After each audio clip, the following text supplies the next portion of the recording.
Que a paz de Jesus esteja conosco. O tema do nosso estudo de hoje será céu e inferno, segundo a visão espírita. E nós vamos começar lembrando que o espírito, desde as suas primeiras reencarnações aqui na Terra, traz consigo a intuição, a ideia inata de que, dependendo do caminho escolhido por ele, as consequências seriam, obviamente, diferentes.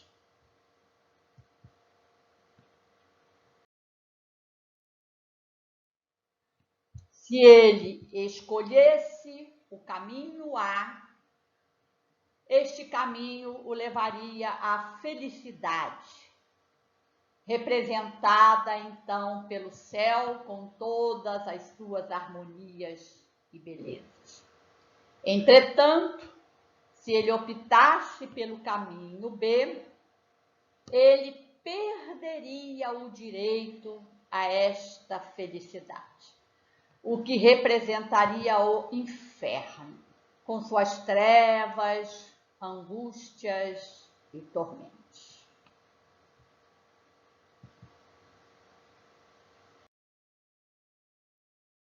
E as religiões tradicionais aproveitaram esta intuição do espírito para confirmar a existência do céu e do inferno enquanto locais de alegrias ou de sofrimentos eternos.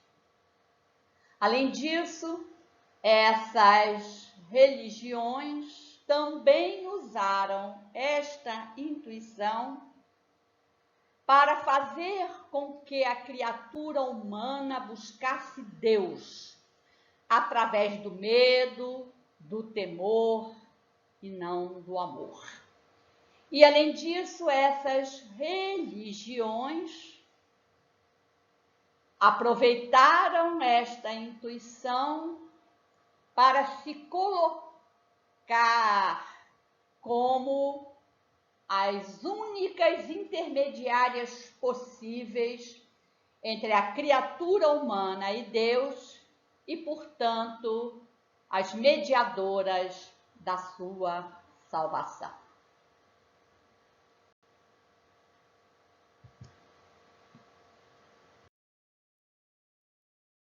Foi somente no século XIX, com o advento da doutrina espírita, que o véu que encobria as verdades acerca do céu e do inferno foi removido, mostrando à criatura humana o que são essas realidades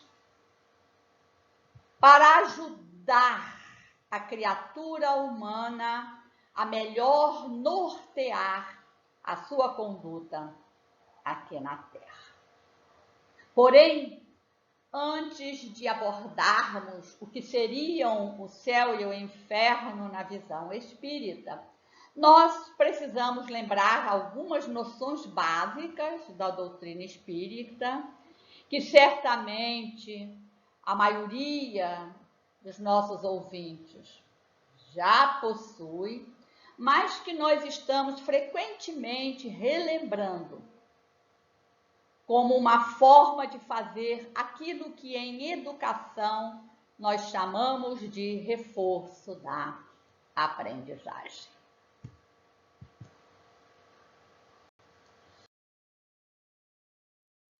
Para ajudarem, na verdade, para ajudar o funcionamento dos mundos, Deus estabeleceu diversas leis divinas, entre as quais a lei do progresso. que nos ensina que todo espírito é criado por Deus simples e ignorante. Ignorante no sentido de que sem conhecimentos, estando destinado a alcançar a perfeição relativa através do seu próprio trabalho e esforço, no sentido de adquirir conhecimentos em todas as áreas e de conquistar valores éticos e morais que o levem à aquisição e ao aperfeiçoamento das virtudes.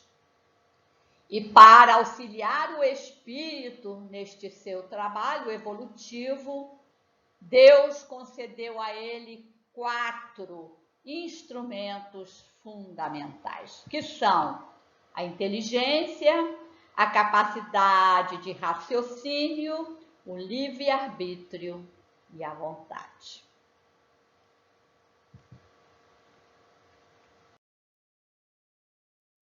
E todos nós que aqui estamos na Terra, em pleno século XXI da era cristã, somos espíritos milenares que já passaram por várias reencarnações sucessivas.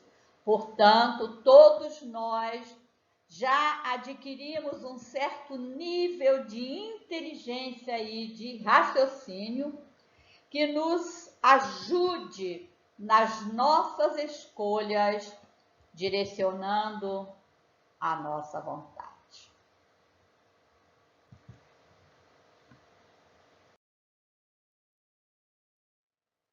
Além disso, para auxiliar o espírito no seu processo evolutivo, Deus gravou na consciência do espírito, no momento da sua criação por ele, as leis divinas, que depois nos foram relembradas por Moisés e por Jesus. Só que, para evoluir plenamente, o espírito não pode viver apenas no mundo espiritual, que é o mundo a que verdadeiramente pertencemos. O espírito precisa também encarnar, que é o processo através do qual ele se associa a um corpo físico de matéria densa por um determinado tempo que representa a sua existência física ou corpórea, o seu estado de espírito encarnado.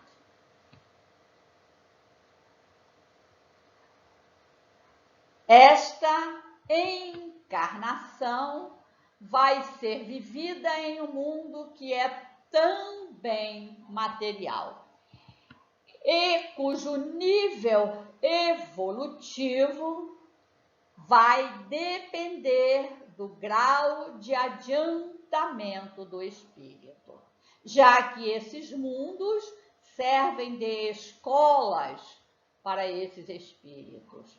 Então, alunos mais atrasados frequentam escolas menos evoluídas, espíritos mais adiantados frequentam escolas mais evoluídas, tudo isso dentro da sabedoria de Deus.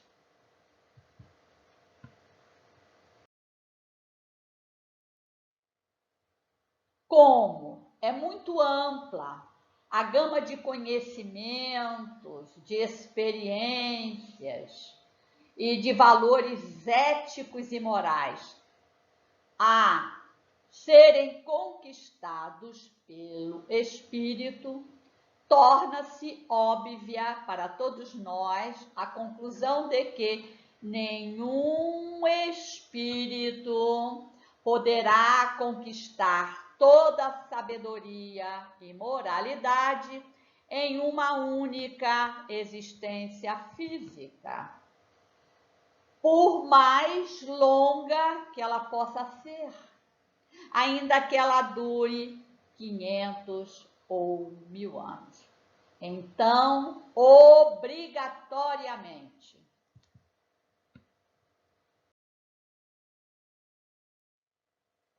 todo espírito precisa passar por diversas reencarnações sucessivas.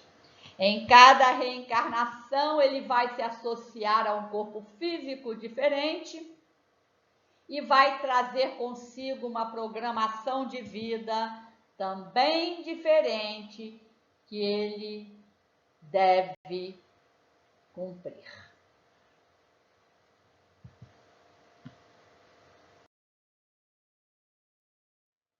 Além disso, em cada reencarnação, para que o espírito possa evoluir, ele vai precisar se relacionar com outros espíritos encarnados, havendo entre eles uma troca de conhecimentos e de experiências. E esses interrelacionamentos humanos são fundamentais para a aquisição e o aprimoramento de virtudes por este espírito. E desses interrelacionamentos humanos vão surgir as obras deste espírito, boas ou más, dependendo das suas escolhas, dependendo do uso que ele fizer do seu livre-arbítrio. As obras boas representarão créditos espirituais, ao passo que as obras más vão representar débitos espirituais. E esses créditos e débitos espirituais vão ser anotados, digamos assim, em uma ficha espiritual contábil daquele espírito.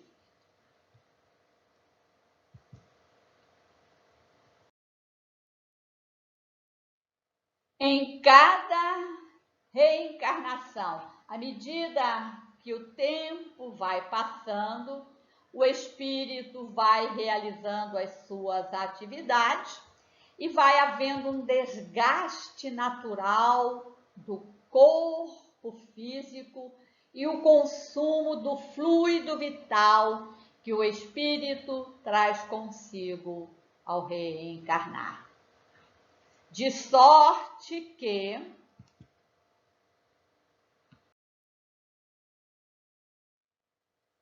concluída a duração daquela programação de vida, o espírito desencarna, retornando ao mundo espiritual.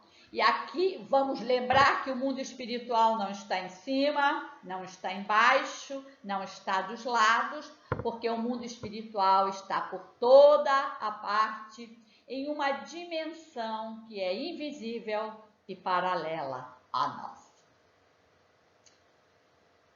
Além disso, o espírito vai retornar ao mundo espiritual da forma exata como ele é, com todos os conhecimentos, experiências, habilidades e moralidade que aquele espírito já conquistou até aquele momento.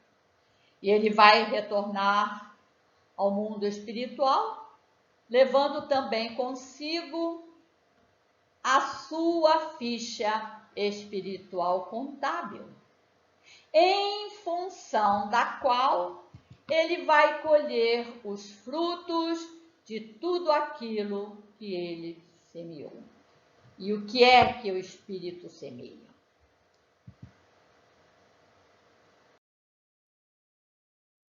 Como já vimos, o espírito semeia as suas obras, que podem resultar em créditos ou débitos espirituais que vão ser contabilizados a favor da felicidade ou infelicidade daquele espírito, tanto no mundo espiritual quanto em futuras reencarnações, fazendo cumprir uma lei divina que Jesus nos ensinou quando ele afirmou que a cada um seria dado segundo as suas obras.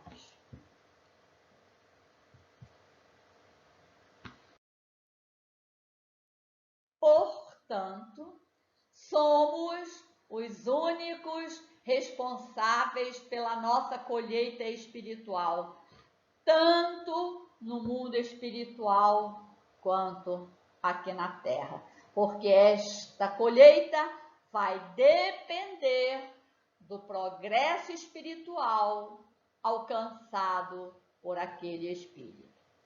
Se o espírito escolhe o caminho do bem, que é o caminho da verdade, da integridade, da honestidade, da justiça, que é o caminho da fraternidade, da empatia, ele vai colher progresso espiritual. E este progresso espiritual vai representar para aquele espírito o céu.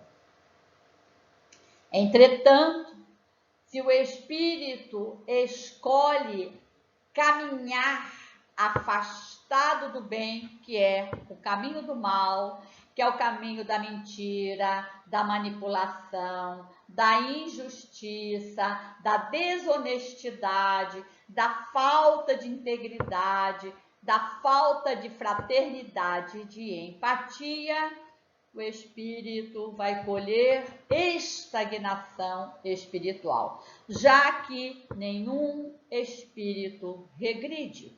Quando o espírito aqui chega na Terra, ele só tem duas opções: ou ele vai avançar espiritualmente, ou ele vai ficar parado, estagnado, da mesma forma que ele era antes de reencarnar.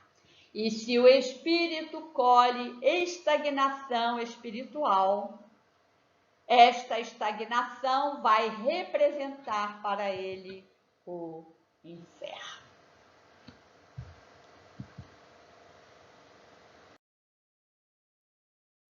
O que queremos dizer com tudo isso? Que o céu e o inferno não são lugares físicos, nem no mundo espiritual e nem aqui na Terra. Porque o céu e o inferno são estados morais do espírito, são estados de consciência. O céu, um estado de alegrias, o inferno, um estado de tormentos. Portanto, o céu e o inferno não estão fora de nós, porque eles são aqui, intrínsecos a nós, eles estão dentro de nós mesmos. E que evidências trazemos de que essas afirmativas sejam verdadeiras?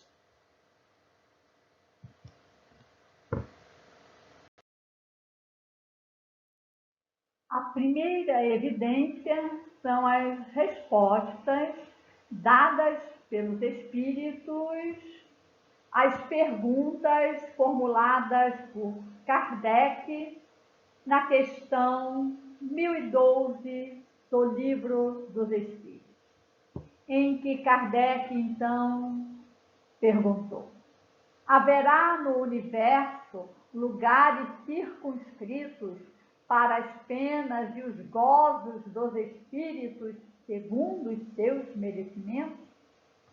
E os espíritos então responderam: as penas e os gozos são inerentes ao grau de perfeição dos espíritos.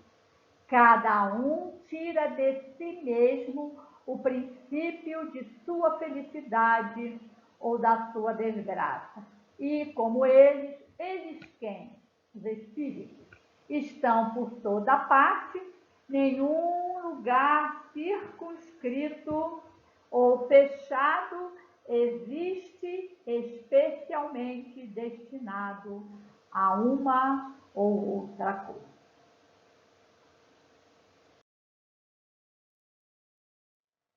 E Kardec continua perguntando aos espíritos no item A: de acordo então com o que acabas de dizer, o inferno e o paraíso não existem, tais como o homem os imagina? E os espíritos responderam: são simples alegorias, imagens, figuras de linguagem. Por toda parte há espíritos ditosos e inditosos, isto é, felizes e infelizes. E Kardec complementa as explicações dizendo: a localização absoluta das regiões das penas e das recompensas só na imaginação do homem existe. Provém da sua tendência a materializar e circunscrever as coisas, cuja essência infinita não lhe é possível compreender. Todos nós somos espíritos muito atrasados ainda. E, portanto, muitos de nós têm dificuldade de compreender o que é um estado moral, um estado de consciência, já que esses estados são abstratos. E a realidade em que nós vivemos aqui no mundo material é uma realidade concreta, com objetos, coisas que nós podemos ver, podemos tocar ou podemos pegar. Por isso, a criatura humana tem muita dificuldade de compreender tudo aquilo que é abstrato. E por isso a criatura humana materializa tudo. Ela materializou Deus, né? Transformando-o num velhinho de barbas brancas, e também materializou o céu e o inferno.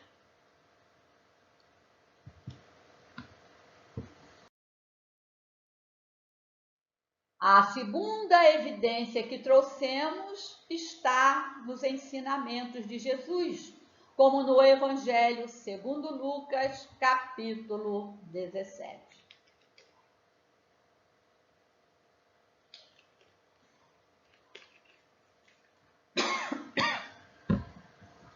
Em que nós encontramos as seguintes palavras de Jesus: o reino dos céus está dentro de nós. Nós tivemos oportunidade de falar sobre isso no estudo que nós fizemos em dezembro sobre a realeza de Jesus.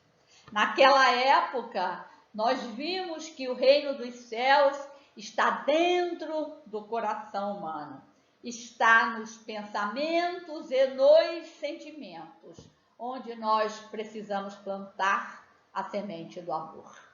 E se o reino dos céus está dentro de nós, por analogia e por consequência, o reino do inferno também.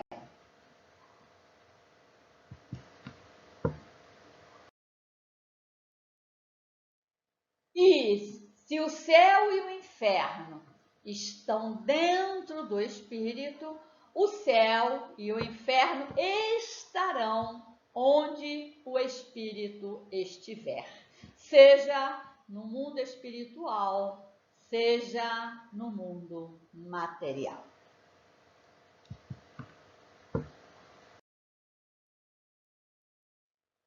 E dentro deste contexto, né, de céu e de inferno, enquanto estados de consciência, o que seria o céu? Vamos ver alguns dos exemplos para que a gente possa melhor compreender este conceito.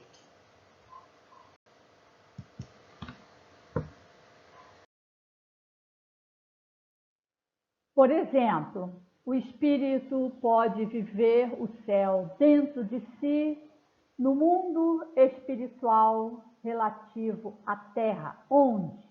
Nas regiões de luz, onde ficam, por exemplo, as colônias espirituais, como é o caso de nosso lar, retratada na imagem.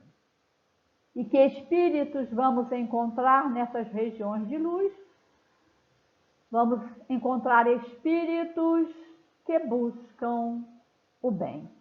Ainda não são perfeitos, podem estar mais ou menos distantes da perfeição, vai depender de cada espírito, mas por já buscarem o bem, a maior parte das obras desses espíritos são obras boas.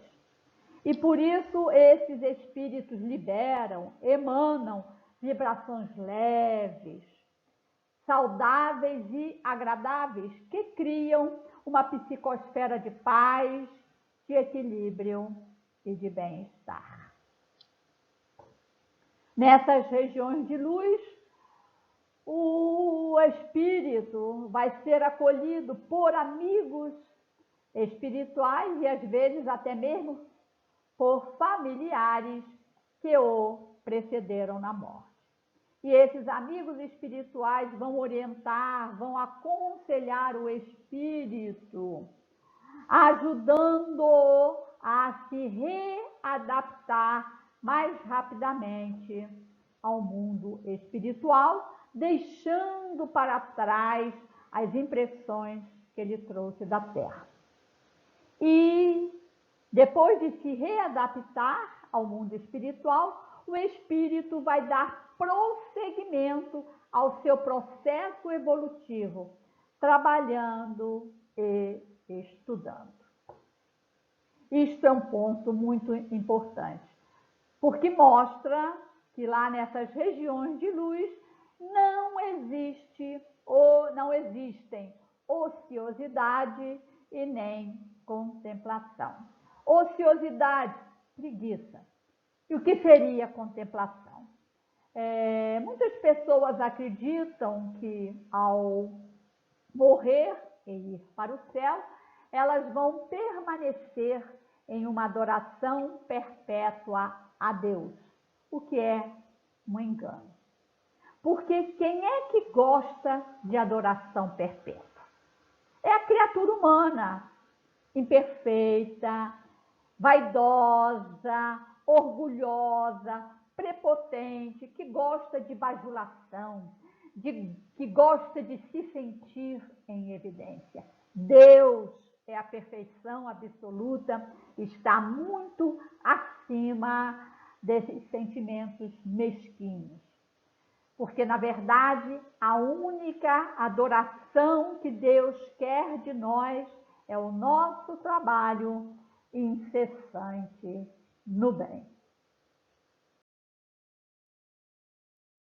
Portanto, os espíritos trabalham no mundo espiritual. E eles vão executar que tipo de trabalho? O trabalho vai ser escolhido em função dos conhecimentos, das habilidades, das luzes interiores trazidas pelo espírito e vai depender também das suas necessidades espirituais. Um exemplo, André Luiz. Após se readaptar ao nosso lar, André Luiz começou a trabalhar. Aqui na Terra, ele era médico, até um médico respeitado, admirado. Mas quando ele começou a trabalhar em nosso lar, ele exerceu a medicina? Não, né? André Luiz foi trabalhar na limpeza, na faxina de câmaras de tratamento. Por quê? Porque quando encarnado aqui na Terra, ele era, como já dissemos, vaidoso, orgulhoso. Por ser médico, ele se julgava melhor e superior aos outros. Então, este espírito precisava aprender sobre a humildade. Ele precisava compreender que qualquer trabalho é digno de admiração e de respeito, desde que realizado com amor e por amor. E é por isso que todo trabalho dessas regiões de luz é aceito com júbilo, porque é assentado sempre na prática do bem. E, além disso, no mundo espiritual, o espírito estuda, porque existem escolas, universidades no mundo espiritual, já que a vida aqui na Terra é uma cópia muito imperfeita do mundo espiritual. E o espírito vai estudar o quê? Algum campo que seja do seu interesse ou da sua necessidade. E como é que vocês acham que um espírito vai se sentir vivendo em um local como esse, em que todos se respeitam, em que todos são amigos e buscam se auxiliar mutuamente? O espírito vai se sentir em paz, vai se sentir feliz, ele vai viver o seu céu interior.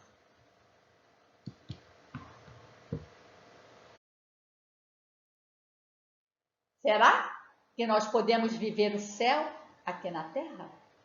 Sim, podemos. Tudo vai depender das escolhas do espírito. E quem vive o céu aqui na Terra? Todas as criaturas humanas que têm a consciência tranquila, que têm a sensação do dever bem cumprido. São todas aquelas criaturas humanas que estão se esforçando para se tornar homens ou mulheres de bem, buscando conciliar os seus desejos pessoais e o propósito de Deus para a sua existência. O que queremos dizer com isso? Que essas pessoas têm sonhos, têm planos como todos nós. Mas se esses sonhos, esses planos não se concretizam da forma como elas gostariam, elas aceitam, porque aprenderam a confiar em Deus. Portanto, vivem o céu aqui na Terra todas as criaturas humanas que buscam cumprir os seus deveres para com Deus e a sociedade.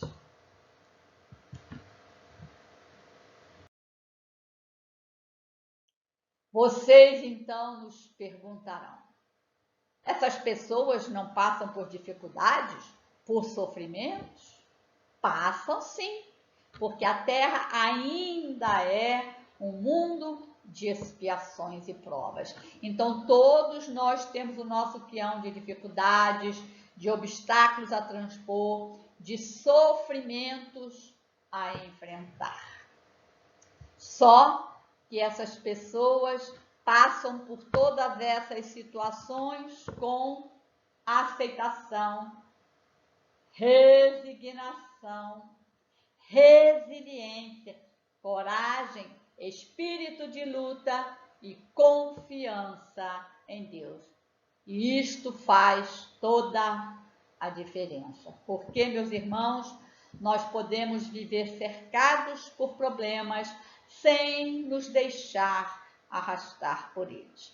E é por isso que muitos filósofos e psicólogos afirmam que o mais importante em nossas vidas não é o que acontece conosco, mas sim o que nós fazemos com aquilo que acontece conosco. E o que nós fazemos com o que acontece conosco é sempre uma escolha nossa.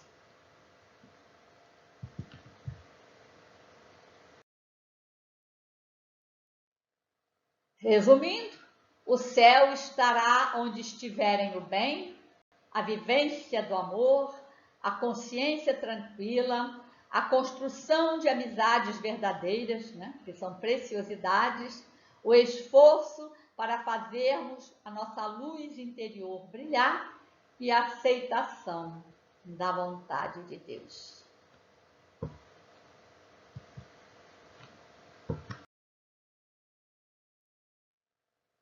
E dentro deste contexto de céu e inferno, enquanto estados de consciência, o que seria o inferno?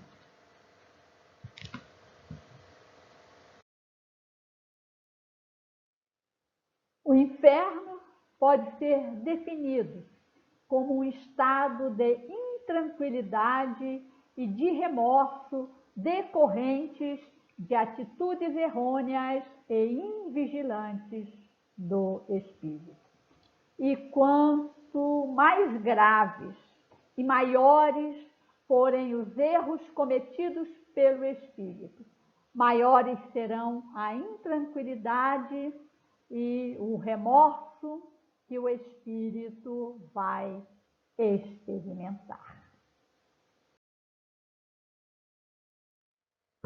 E onde, né, o espírito pode viver esta sensação de inferno interior?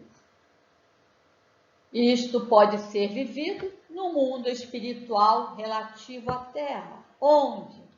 Nas regiões sombrias do mundo espiritual, como nesta cena aqui do filme Nosso Lar, que mostra, né, o André Luiz em uma dessas regiões sombrias. E que espíritos vamos encontrar nessas regiões? Aqueles espíritos que se afastaram do bem. Egoístas, orgulhosos, vaidosos, insensíveis, gananciosos, aqueles que buscam o poder a qualquer preço, aqueles que colocam sempre os seus interesses acima dos interesses dos outros, né? Todos aqueles espíritos que acham que os fins justificam os meios. Então, esses espíritos caminham ainda muito distantes da perfeição, por isso, grande parte das suas obras são obras más. E por isso, esses espíritos emanam vibrações que são pesadas, densas, desagradáveis e tóxicas, que criam um ambiente, uma psicosfera de desequilíbrio, sofrimento e mal-estar. E como é que vocês acham que um espírito vai se sentir vivendo em um local como este, onde existe desequilíbrio por toda parte, onde nós vamos encontrar, inclusive, espíritos que se comportam como dementados? O espírito vai se sentir infeliz, desgraçado, atormentado. Só que este sofrimento vivido pelo espírito é apenas temporário. Pode levar anos, décadas ou séculos. Tudo vai depender das escolhas do espírito. Como exemplo, André Luiz. Ele passou cerca de 8 anos nessas regiões sombrias, num estado de profundo sofrimento e perturbação. Primeiro, porque no início ele nem sabia onde é que ele estava. Ele ouvia vozes, ouvia gemidos, via espíritos desequilibrados por toda parte, ouvia também espíritos que o chamavam de suicida, suicida, e ele ficava enfurecido, raivoso. Ele avançava contra esses espíritos dizendo: eu não me matei, eu morri por causa de uma cirurgia abdominal. É verdade, mas esses espíritos que o chamavam de suicida sabiam que ele havia sido médico aqui na Terra, um profissional da área de saúde que bebia, que fumava, que levava uma vida desregrada em termos de alimentação e de sexualidade. E esses desregramentos concorreram para o aparecimento do câncer intestinal. E este câncer acabou abreviando a existência física de André Luiz. Então, André Luiz era um suicida, sim. Um suicida indireto, porém um suicida. E após 8 anos de sofrimento intenso nessas regiões, André Luiz reconheceu os erros que ele havia cometido aqui na Terra. Ele arrependeu-se de muitos de seus atos e, pela primeira vez, orou pedindo socorro a Deus. E quando ele orou de uma forma fervorosa, o auxílio espiritual se fez presente, ele foi retirado dessas regiões e levado para nosso lar.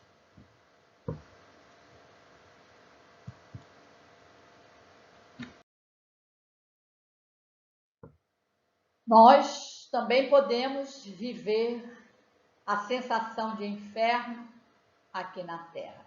E quem é que experimenta o inferno já aqui, no nosso planeta? Todas aquelas criaturas humanas que têm problema de consciência. Todas aquelas criaturas humanas que intencionalmente prejudicam outras pessoas ou até mesmo a sociedade como um todo. São todas aquelas pessoas cuja presença aqui na Terra são motivos de perturbação e de insegurança para a sociedade, incluindo-se aqui a insegurança política e jurídica.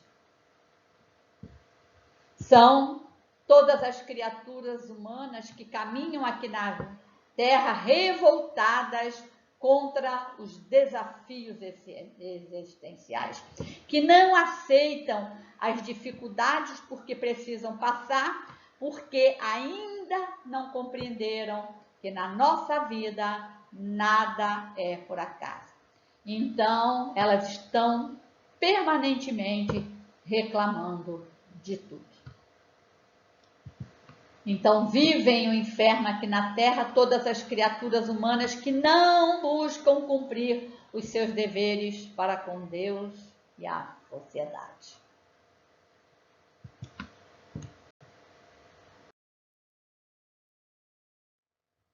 Resumindo, o inferno estará sempre onde faltarem o bem, a vivência do amor, e onde houver a consciência culpada e a revolta contra os desígnios de Deus.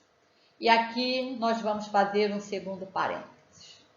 Às vezes, conversando com familiares ou amigos, nós ouvimos das pessoas o seguinte argumento: mas essas pessoas que causam muito mal à sociedade, os criminosos, os corruptos contumazes, os gananciosos, os sequiosos por poder, essas pessoas não possuem consciência.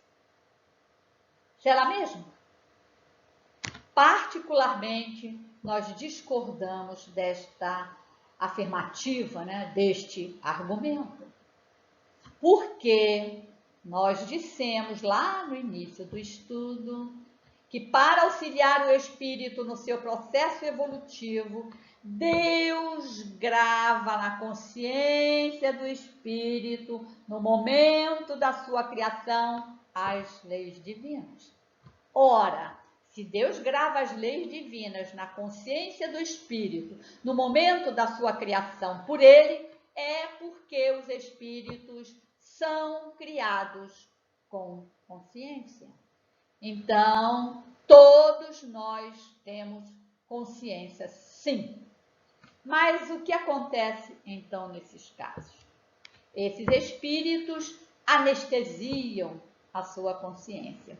Eles possuem a consciência anestesiada, adormecida, para que ela não os acuse diante das suas escolhas. Mas todos nós, né, em algum momento da nossa vida, já passamos por anestesia, seja num consultório dentário, seja para uma cirurgia. O efeito de uma anestesia é eterno? Não, não é mesmo? Há um momento em que o efeito da anestesia passa. No caso da anestesia de consciência também. Vai chegar um momento em que esta anestesia não vai funcionar mais e o espírito vai ser convidado a despertar. Vai ser obrigado a reconhecer todos os seus erros e vai ser convidado a corrigi-los. E é por isso que Jesus dizia em suas pregações: das ovelhas que o meu Pai me confiou, nenhuma se perderá. Nós somos as ovelhas de Jesus. Jesus é o nosso pastor que nos conduz através dos seus exemplos e ensinamentos. Portanto, a permanência no mal desses espíritos que hoje são motivo de perturbação e insegurança para a nossa sociedade é temporária, porque todos esses espíritos um dia despertarão para o bem.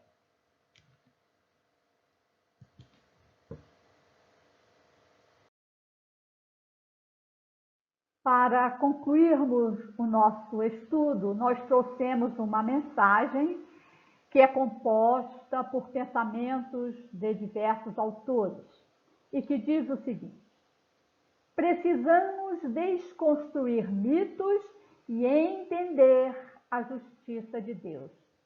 Que mitos precisamos desconstruir? Os mitos acerca do céu e do inferno enquanto locais de alegrias ou de sofrimentos eternos, porque esses locais não existem. Deus criou o mundo para o amor, e para o amor retornarão todos aqueles que dele se afastarem, conquistando por si mesmos a sua salvação. Esta salvação não vem de fora, mas de dentro de nós mesmos. Porque à medida que nós vamos reencarnando e vamos corrigindo os nossos erros, nós estamos nos salvando. Permanecer na sombra ou na luz, na dor ou na alegria, no mal ou no bem, é ação espiritual que depende de nós. O céu começará sempre em nós mesmos e o inferno tem o tamanho da rebeldia de cada um. Este último texto em itálico é de Emmanuel, o mentor de Chico Xavier. Não precisamos temer o inferno, mas cuidar da nossa vida para não cavarmos o inferno para nós mesmos. Esta frase é de Raul Teixeira. Construamos, pois, o nosso céu, repensando as nossas escolhas e alterando o caminho, se preciso for. Se ao refletirmos sobre a nossa vida, nós percebermos a presença de atitudes equivocadas, vamos alterar o nosso caminho, corrigindo os nossos erros, tendo sempre como bússolas orientadoras a moral e a ética contidas no Evangelho de Jesus. Muito obrigada pela sua atenção. Que a paz de Jesus permaneça conosco hoje e sempre. Muita luz.